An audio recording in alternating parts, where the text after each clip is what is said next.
The Jake Paul and Anthony Joshua fight felt like one of those rare moments where traditional boxing and modern spectacle crashed into each other, loudly and without compromise, right in the center of the ring. From the opening bell, the tension went beyond the punches.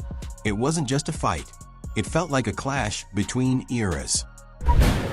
There we go. How'd you feel, AJ? Could have been better, but we got there in the end. Watch out. Oh, thank you. Could have been better, but we got there in the end. Curious, man. How does Power feel in there? It was alright. Yeah. Did you? Were you surprised he lasted as long as he did? Huh? What did you do? Were you surprised he lasted as long as he did? Kinda. No. What did you think? Good fight. Yeah. Good fight. Listen, respect to Jake. You know, he was a tough guy in there. Obviously, he moved a lot and made it difficult for AJ. And AJ's been out of the ring for a while. He's a bit rusty. It took him time to just get hold of him, but I was impressed with Jake. And listen, as I said to Nikisa, at the end of the day, he took shots that a lot of people would have got knocked out, clean out by, especially at the end. You know. So Was it frustrating for you to watch? No, I mean, maybe, like, obviously, when someone's moving like that, like, it's going to take you a while to get hold of them, and when they're rugby tackling you, but he had to do what he had to do to survive. Two identities and a lot of pride, sharing the same canvas. Jake moved with his usual self-belief, relaxed shoulders, steady eyes, carrying himself like the outcome was already decided. Joshua, on the other hand, looked like someone who had been under this kind of pressure before, a fighter who understands just how heavy the silence can feel in a moment this big. I'm just so proud of him. That was incredible. In my view, that was a victory on all fronts. Right. Like, minus the actual victory, of course, but bro, like, no one expected him to last 6 rounds with AJ. In my opinion, he won 4 of them. People will argue that. He at least won 3. No one expected him to last that long. Rolled his ankle, broke his jaw, still fighting, man. Like, that's toughness. Time, and you got to realize, you know, Jake Paul had his hands down. Yeah. He was basically waiting for that knockout. Absolutely. And where is the Tyson Fury Joshua fighting happening now? Yeah, it should happen. I think it should happen. Who wins it? Who wins it? Oh, don't ask me too soon. It's too soon for that, man. Excuse me, Lennox. I'm sorry. I miss you, Lennox. Hey, what's going on, buddy? Man? Good to see you. Yeah, man. Just let me know your thoughts on Jake going 6 rounds with AJ. You know, the fact that he did that, it was good because, you know, we didn't think it was going to go 6 rounds. We thought it was going to go 2. So the fact that he made 6 rounds is an accomplishment for Jake Paul. Every exchange carried weight. Nothing felt reckless or chaotic. Each movement seemed deliberate, charged with meaning. It was as if both fighters knew that every step, every feint, every breath was being watched by 2 very different audiences, each looking for something entirely different. The crowd hovered between excitement and disbelief, reacting to moments that felt less like a standard boxing bout and more like a cultural checkpoint for the sport itself. Back in the U.S., you got the finish that you desired, but can you kind of talk about the frustration of dealing with Jake's movement? Is that what you expected out of him in this fight? And were the things that you think about that was like, I could have done something a little bit better to end this night early? So there was 2 things that could have happened in the fight. Jake would have either come full steam ahead 100 miles an hour, or Jake would have moved around the ring at 100 miles an hour. There's 2 things I would have done. Tried to shut Jake down at 100 miles an hour, or I would have gone on the back foot. So Jake decided to move around the ring, and I decided to put the pressure on. Were you impressed the fact that Jake lasted so long, or I don't know, what's your take on it? Not really. I expected that, you know. You expected him to last? I mean, I expected Jake to fight the way he fought. Right. You know, trying to stay away. You don't know if how long that's gonna last. You know, Joshua has something to say about that. So you don't know, but I'm not shocked, I'm not surprised. I tried when I could. It was a bit messy, but from a systematical breakdown, the right hand landed, it found its home, and the referee waved it off after. Did he get counted out, or did the ref wave it off? I believe he got counted out. So the right hand found its home. Yeah. I would have loved to have landed some more body shots, but it weren't for tonight, maybe in the future, but we got the job done in the end anyway. You could feel Joshua calculating distance, choosing patience instead of impulse, while Jake leaned into belief and timing, trying to show that preparation and confidence could reshape expectations. It wasn't chaos or spectacle, it was controlled intensity. Ambition collided with experience, momentum shifted without ever fully breaking one way or the other. And that uncertainty is what made it gripping. No one knew which approach would prevail when the lights were at their brightest. The ring felt smallest, and the margin for error disappeared. Just to follow up on Jake, he said he broke his jaw in the aftermath. Has he gone to hospital? What's the health update on Jake? Yeah, we think he broke his jaw. He's fine. We met with Netflix afterwards. He took a shower. He drove himself to the hospital. A broken jaw is very common in sports, particularly in boxing or MMA, and I think the recovery time from the doctors and surgeons we've already talked to is 4 to 6 weeks. Fighting's not just physical, it's psychological. And when you understand the psychological warfare, I did say to you that, Jake, what's gonna happen? I'm gonna see a time when I'm gonna take your soul and you're either gonna give up or you're gonna get knocked out. And unless you have that instinct, you just will never be a good fighter. So I wish that I could have knocked him out at the start. But as we saw tonight, Jake has spirit. He has some heart. He tried his best. It wasn't just a fight taking shape. It was a question being asked in real time, round by round. Was boxing guided only by its past? Or would it sometimes let the future push its way in before receiving an invitation? What added even more weight were the moments between rounds, the body language, the conversations in each corner, as if they were working through entirely different problems under the same ticking clock. As the fight progressed, you could feel the tension steadily tightening. I knew we were going to beat him, but I didn't expect it to go as many rounds as it did. And I think Jake deserves a huge amount of credit because I know he ran and held, but he did throw shots at times. But where I think he deserves credit is he took some punishment. And that shot was a similar right hand that flattened Ngannou and put him to sleep. And I know it shattered Jake Paul's jaw and broke his jaw, but he was, I mean, it wasn't okay, but he was on, he was awake. So I've got to give him credit. I think he's a crazy Yeah, I don't give y'all ain't giving him enough credit. Did you see it like ending, like the way it was going? Man, Jake Paul landed some punches, bro. Some crazy punches, man. It's good. It's not his weight class. Right. I was gonna say he landed that right hand flush and it didn't seem to do anything.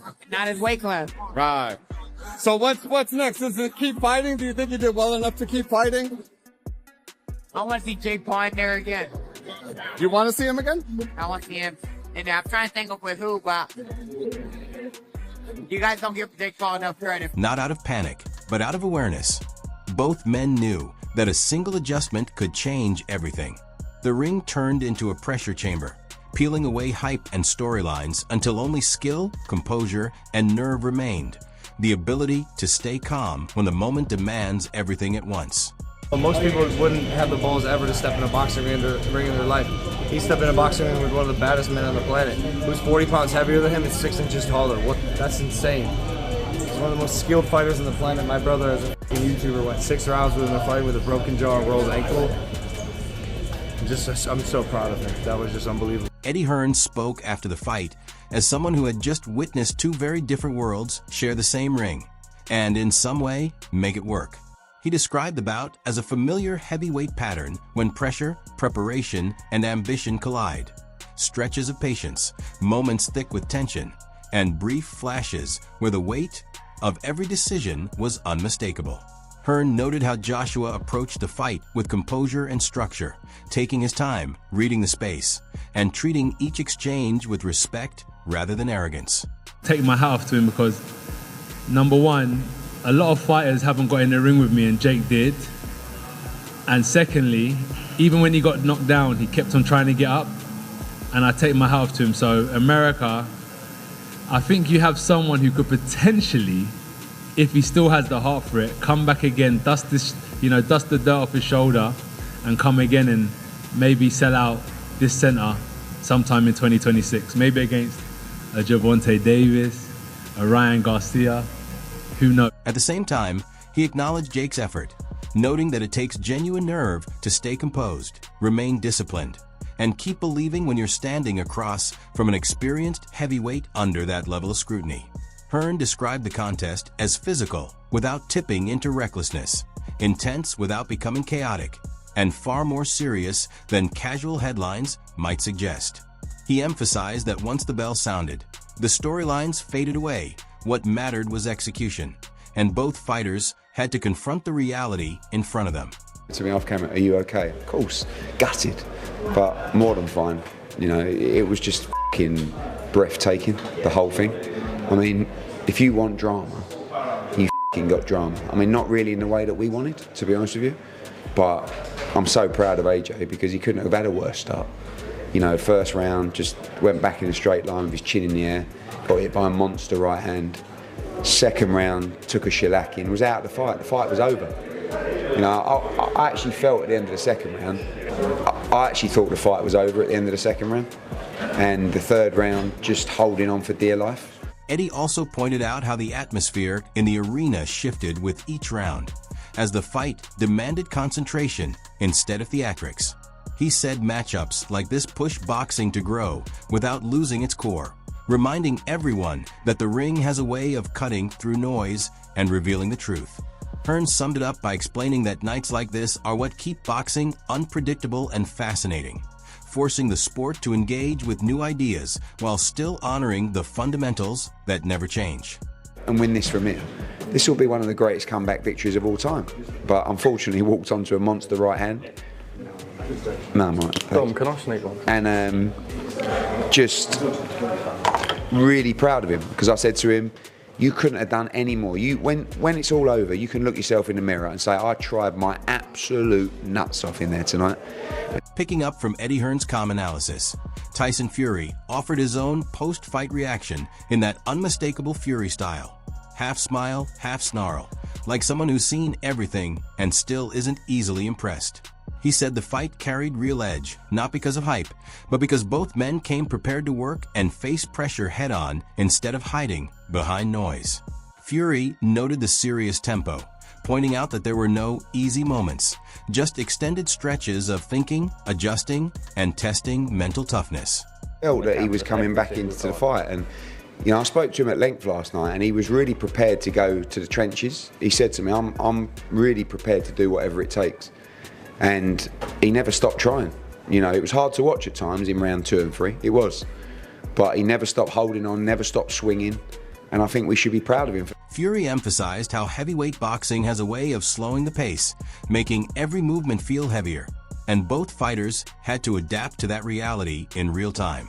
He commended Joshua's composure, noting that true calm under pressure is earned through years of tough rounds. At the same time, he recognized Jake Paul's grit, his ability to stay engaged and resilient when the moment demanded it. Fury even chuckled, pointing out how easily people underestimate what it takes to survive in such an intense atmosphere. Performance was absolutely fantastic. It was a fantastic knockout, and I almost got it right. I predicted 1 round, and he got it in 2, so it was what it was. But listen, you get a bit cocky like he did, and it was what it was. It was what it was. He got knocked out, and that's what a boxer should do to an MMA fighter. So credit to AJ. He did a fantastic job. He noted that the ring doesn't care about confidence unless it's backed by toughness. The fight, he said, wasn't about flash. It was about endurance, control, and who could remain mentally locked in as fatigue and expectations began whispering doubts. It's the kind of test only heavyweight boxing can deliver. Fury added that nights like this are a reminder of why preparation matters more than words, because the ring always reveals the truth. True to his style, he closed with, heavyweight boxing stays dangerous because it exposes exactly who you are when there's nowhere left to hide.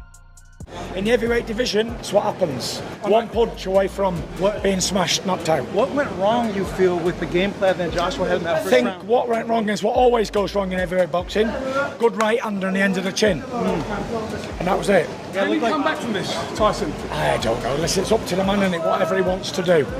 If he's got a good ambition to come back again and do what he's got to do. As Fury concluded with his reflections on truth and pressure, the conversation shifted into a calmer, more analytical tone when Roy Jones Jr. shared his post-fight thoughts. Viewing the fight through a technician's lens, Roy explained that it was all about control and adjustment rather than chaos or dramatic moments. He highlighted how both fighters displayed discipline, reading each other in real time and making subtle adjustments instead of forcing errors. Roy emphasized the patience on display, noting that in heavyweight boxing, rushing is often the first mistake, and this bout had extended stretches where careful thinking mattered just as much as landing punches. It was a 50-50 fight. God's honest truth. It is what it is. And listen, you get caught with them punches, and you don't see many heavyweights get hit, get knocked down, get back up to you and continue on. He recognized the athletic confidence Jake brought into the ring, but also highlighted how Joshua's experience showed itself in subtle ways, through spacing, timing, and knowing when to hold back. Roy described the fight as a lesson in fundamentals under pressure, with every round testing composure as much as conditioning. He noted how the pace told its own story, with neither fighter willing to waste energy unnecessarily, fully aware that fatigue can change everything late in the bout. To Roy, the key takeaway wasn't the hype or the headlines. It was how the ring forced both fighters to reveal their habits, their patience, and their respect for what heavyweight boxing demands when skill meets expectation. And what did you make of Jake Paul beating a former world champion? Again, I'm the guy who watches highlights. I saw some of the highlights. I like what I saw in Jake. Jake, to me, has always been an awesome power puncher. People don't like to give him credit for boxing, but he is a power puncher. He can knock anybody out there. He can hit clean. Effort, but I think he waited too long. People better take Jake serious because Jake is serious. Building off Roy Jones Jr.'s technical breakdown, Tony Bellew offered a more emotional, fighter-first perspective on what unfolded in the ring. Bellew said the fight felt tense from the opening bell, not reckless, but deliberate, because both men clearly understood the consequences of every exchange. He highlighted the early signs of respect, noting how neither fighter rushed, aware that a single mistake in heavyweight boxing can change an entire night. Tony also emphasized the physical grind, pointing out how clinches, positioning, and subtle body work quietly accumulated over the rounds, even when nothing dramatic seemed to happen. Dangerous when you go in there, no matter who it is, it's dangerous anyway. So, I mean, it could be dangerous for anybody, including him. But if he gets himself in the right shape and continues on the path he's on, I think he'll do all right. I'm going to try and put you on the spot here. You have to answer in a yes or no. Will Jake Paul become a world champion? No. Why? I think if they make him fight tough opponents, guys with experience, those guys will beat him. Now, if you catch somebody like myself at the end of their career, or somebody like Tyson, he caught at the end of their career, the chances are much higher. He praised Jake for holding his ground and remaining composed under pressure, while also highlighting how Joshua's experience was evident in the way he controlled distance and reset when things became uncomfortable. Bellew described the bout as a true test of both nerve and conditioning, where heart mattered as much as skill. He added that fights like this demonstrate that heavyweight boxing isn't just about power. It's about enduring stress, fatigue, and expectation all at once. For Tony, the biggest takeaway wasn't who landed the flashiest moments, but how both fighters maintained discipline in a situation designed to test their composure. I thought it would end within 4 rounds, and it didn't. Well, it did. For AJ, it was over in the first when that right hand landed. One guy comes out and lets his hands go immediately. Josh starts, and he's fencing, and he's trying to box and set it up. It was the wrong approach, and he'll know. I hope he walks in the post-fight press conference and says tonight, made a mistake. I want a rematch straight away, and he jumps on him. Because Anthony Joshua, when he's letting his hands go, is the most destructive heavyweight. Once Bellew concluded his fighter-focused perspective, the conversation shifted smoothly to Frank Warren's more business-minded analysis. Warren said the fight unfolded much like a high-stakes heavyweight bout should, measured in the early rounds, tense throughout, with both men fully aware that a single lapse could change everything in an instant. He noted how the pace told the real story, with neither fighter forcing action, instead allowing pressure to build naturally, round by round. Warren praised Jake's composure, observing that he didn't appear overwhelmed by the occasion and remained disciplined in choosing his shots. At the same time, he highlighted Joshua's experience in managing distance, tempo, and positioning whenever exchanges began to intensify. His hands go quick enough, and that's just the game with him. Can he come back from it? Of course he can. Like I've just said to you, he's still one of the most destructive heavyweights in the world. It's just tonight, he's had a guy just set about him straight away. I'm not taking anything away from the world champion. I give him all the praise and all the credit in the world, take nothing away from Anthony Joshua's back on the rebuilding road. Do I think he can come back? I don't think I know he can. All the best. As you can see tonight, I have got the wife. Warren emphasized that heavyweight fights aren't always about fireworks. They're about control, survival, and staying mentally sharp as fatigue sets in. He added that bouts like this blur the line between spectacle and legitimacy. But once the bell rings, reputations mean nothing. Preparation does. In his signature style, he summed it up simply: the ring doesn't lie. No matter a fighter's background or the surrounding narratives, what truly matters is how they handle real pressure when the moment demands patience, toughness, and clarity all at once. What did you make of what AJ just produced? You just said what it was, a devastating performance. You know, I always felt whoever landed the first punch and the hurtful punch would win the fight, and that's how it turned out. Well, for how long the first round, before he got clipped, he was shaping up all right, but then he pulled that beautiful shot out and caught him with it, and he just never got over it. People obviously try and draw comparisons to the Fury performance, but aside from that, what does that send out in terms of the rest of the heavyweight division? What does that message send out now from AJ? Well, he's had two superb wins, hasn't he, his last two fights? So he's firmly re-established himself, and there's some really good fights to be made. When you add it all up, the tension inside the ring, the discipline both fighters showed, and how every voice from promoters to legends echoed the same underlying message, it's clear this fight was bigger than just one night. It wasn't about shortcuts or flash. It was about pressure meeting preparation, belief clashing with experience, and heavyweight boxing proving once again that the ring is the ultimate truth teller. From the opening bell to the final exchanges, this bout forced the sport to have an honest conversation with itself. He boxed the plan. He'd done everything that I believed he was capable of doing. He boxed behind a superb jab, and that was the key to winning the fight, the jab. He started fast. A lot of people said if he was to be successful, he had to kind of hurt Anthony Joshua early. A lot of people said he was going to get beat. Yeah. When you did drop him in that first round, did you feel like the writing was on the wall somewhat? I knew he could hurt him, but then again, I knew that AJ could hurt, and he's got a fabulous jab. I mean, an unbelievable jab, and he's got power in both hands, and he's fast. He's got speed, and I said that all the way through from the beginning. When we were talking about it, all this about evolution, respect, and what truly holds up when the lights shine brightest. One thing is undeniable: this fight demanded focus, nerve, and composure from everyone involved. And it delivered another moment boxing fans won't stop talking about anytime soon. Now I want to hear from you.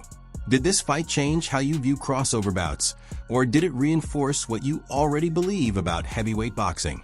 Drop your takes, debates, and wild opinions in the comments. And of course, don't forget to like, share, and subscribe to the Boxing Hoops. Catch you in the next one.